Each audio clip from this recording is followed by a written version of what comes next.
reason why we chose the year 1886 is because of everything that happened before, but also what's going to happen after. Life changed from the Industrial Revolution in 1848 all the way through really to the First World War. The Victorian era, the city itself, the booming Industrial Revolution, you're kind of on the cusp of the modern era. At the same time, you sort of have this like lingering sense of mysticism. We definitely drew from a lot of that stuff.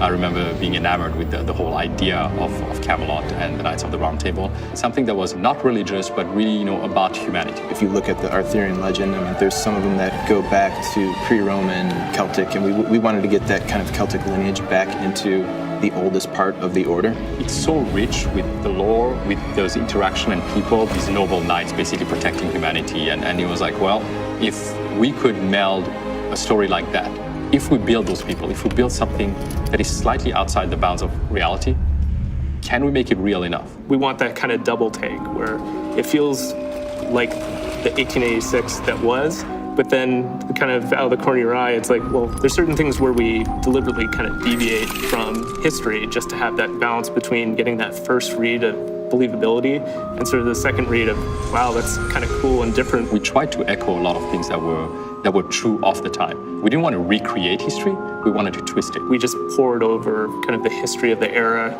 maps, the layout of London. Understanding the city, understanding really how it was laid out. We went to London with 20 people, location scouting and shooting extensive amounts of photos. If you hadn't been there, you have to go there to understand what life is like, what it feels like to walk in the streets, because a lot of it still exists. There's so much history. You can kind of see the layers of time and the layers of architecture built on top of each other, even at that time. We poured over period costumes and did photo shoots, not only capturing all the intricate details of the costumes, but also how people moved in them. A lot of European militaries at that time, they had these just a lot of craftsmanship, a lot of symbols and patches, and a lot of embroidery. The cording, the armored gorgets and bracers, like those are things we really spent a lot of time kind of pouring over reference, but then kind of inject all of our lore to kind of craft these specifically for these characters and for this order. When we started actually, melding this fiction and nonfiction, there was the need to make sure that we had some control over it. We early on had a lot of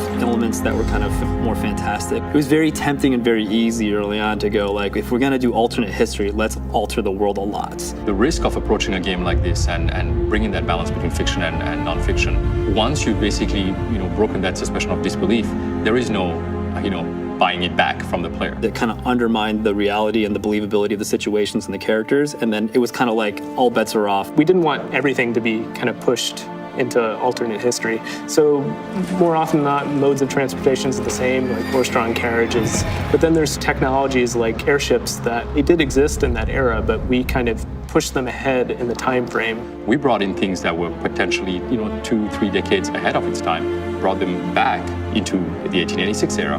We were able to keep the overall kind of skyline of London, but then you see certain things like the mooring towers for the airships and the searchlights with them that give you this kind of layered, kind of alternate twist to the feeling of the world. And that's really the doctrine we followed throughout the game. It's asking the question of whether or not people today that live today could believe the fiction that we're adding into our history. That's something that sort of ties everything together to make it feel like an era that existed kind of out of place in time. What's so fascinating about history is that regardless of all the fiction we write, I don't think it's ever as mysterious as history has been. You can go back and read books about events that have happened in the past, and they're really never 100% true.